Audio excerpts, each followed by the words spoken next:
La conférence aborde le sujet de la part du mauvais penchant dans un couple. L'orateur mentionne que de nombreux couples font face à des difficultés parce qu'ils n'ont pas construit leur relation de manière solide. Il souligne l'importance de maîtriser ses pulsions négatives pour maintenir une relation harmonieuse.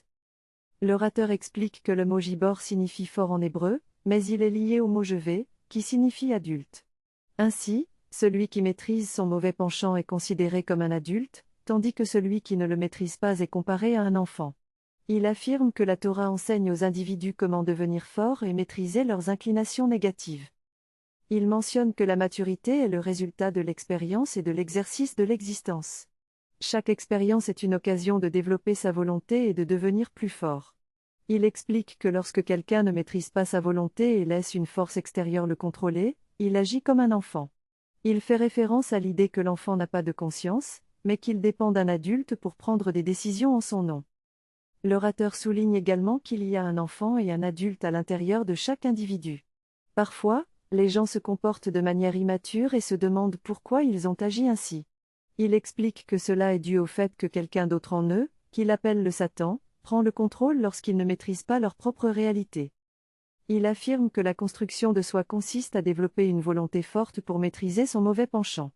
Il explique que l'effort est essentiel pour devenir fort et passer d'un état à un autre. L'orateur critique ceux qui évitent l'effort, car selon lui, ce sont les efforts qui rendent une personne forte et mature. Il souligne en outre que les couples doivent également être composés d'individus adultes pour gérer les difficultés de la relation. Il critique ceux qui se marient et divorcent sans faire preuve d'intelligence ou de remise en question. Il souligne l'importance de reconnaître la différence entre hommes et femmes et d'accepter les différences pour permettre une évolution harmonieuse de la relation. L'orateur insiste sur le fait que la maturité et la responsabilité sont nécessaires pour construire des relations solides. Il encourage les individus à faire des efforts pour maîtriser leurs mauvais penchants et devenir forts.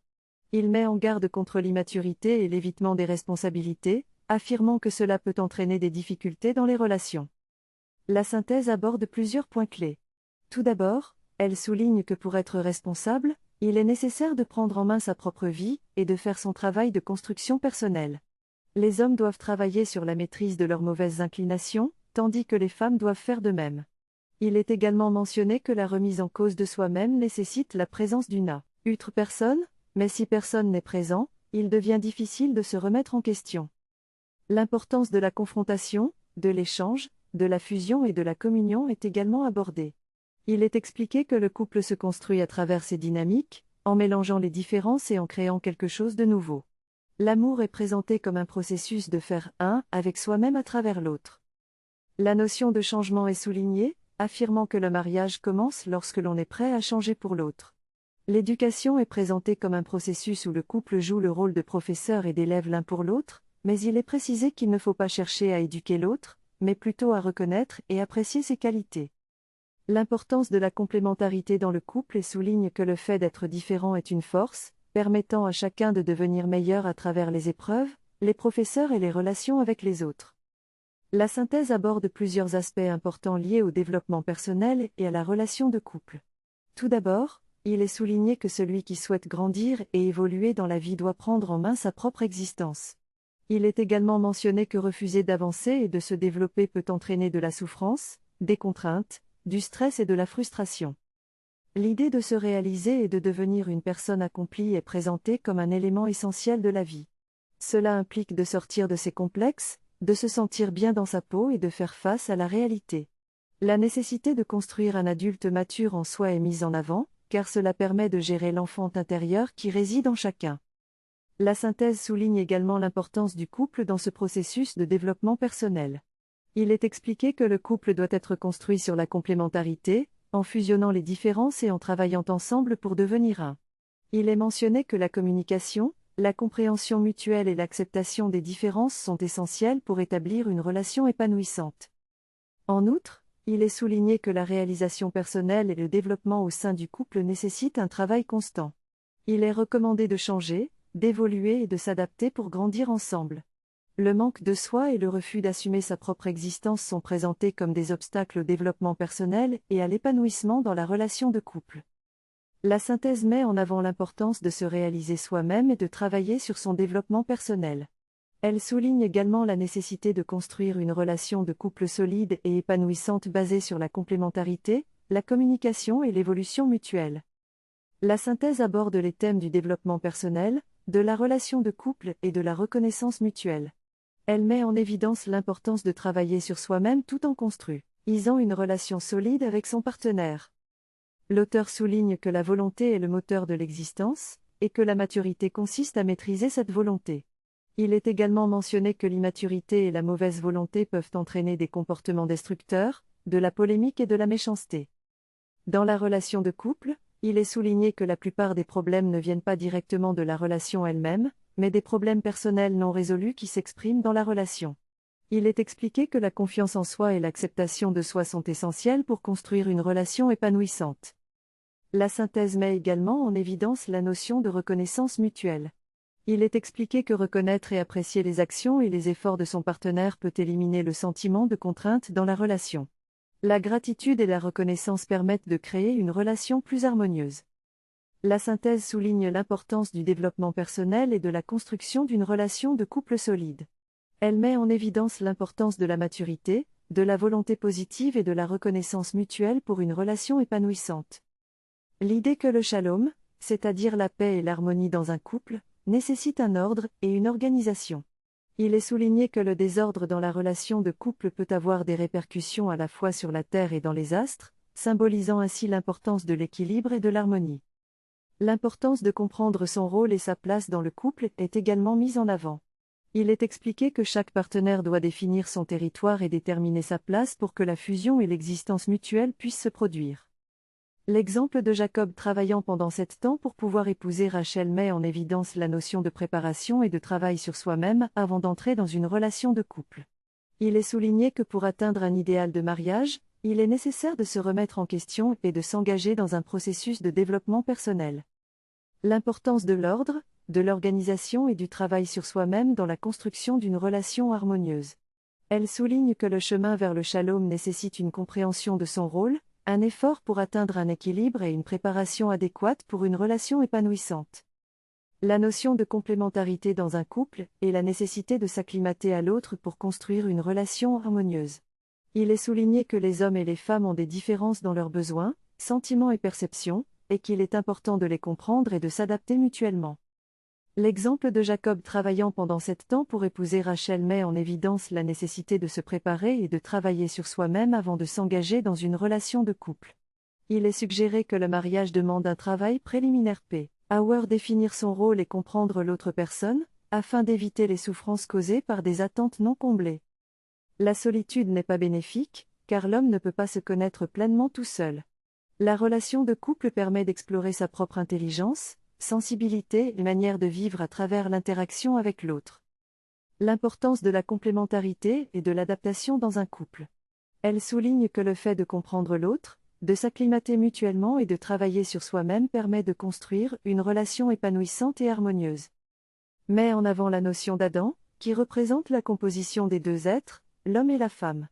Elle souligne l'importance de devenir Adam, c'est-à-dire de conjuguer nos existences pour retrouver cette unité originelle avant d'avoir été séparés. Il est suggéré que cela se réalise à la fois sur le plan physique et spirituel.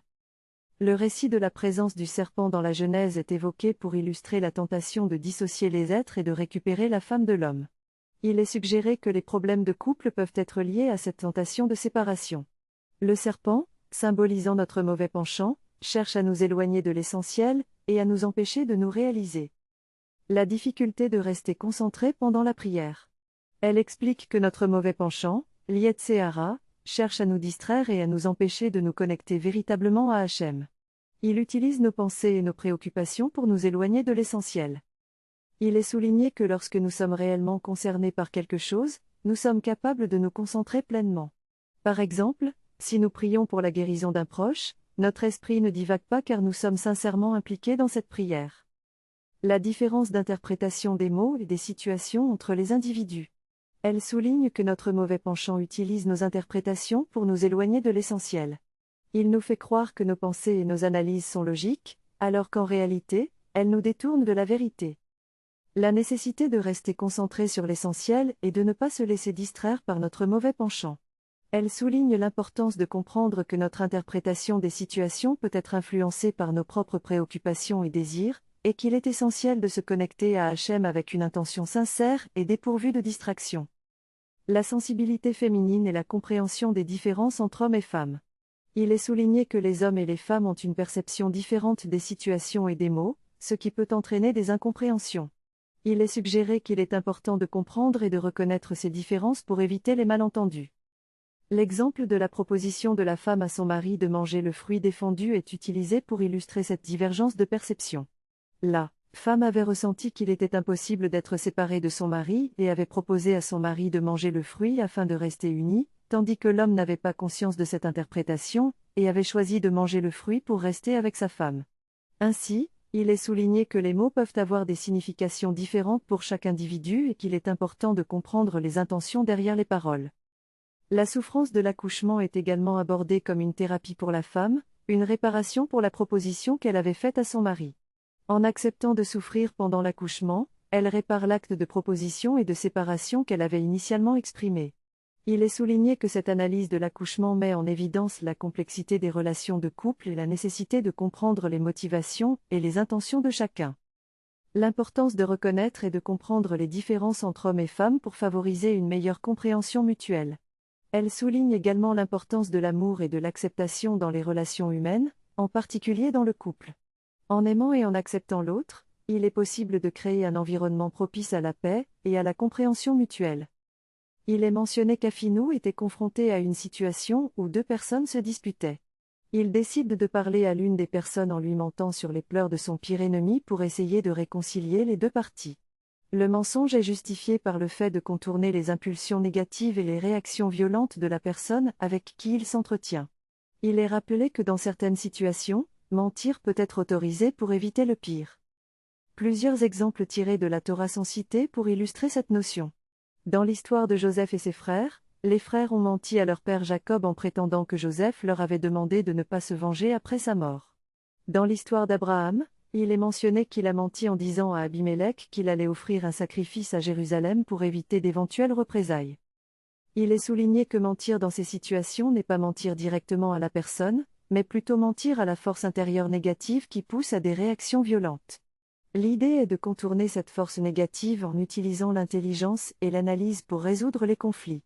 En analysant nos désirs et motivations, il est possible de trouver des solutions qui ne nécessitent pas de mensonges et qui favorisent la paix et la réconciliation. L'idée que pour résoudre les conflits, il est parfois nécessaire de contourner les impulsions négatives et d'utiliser l'intelligence pour trouver des solutions appropriées. Mentir peut être autorisé dans certaines circonstances pour éviter le pire, mais cela doit être fait avec prudence et dans l'intérêt de rétablir la paix. L'analyse de nos désirs et motifs, actions est essentielle pour trouver des solutions justes et équilibrées.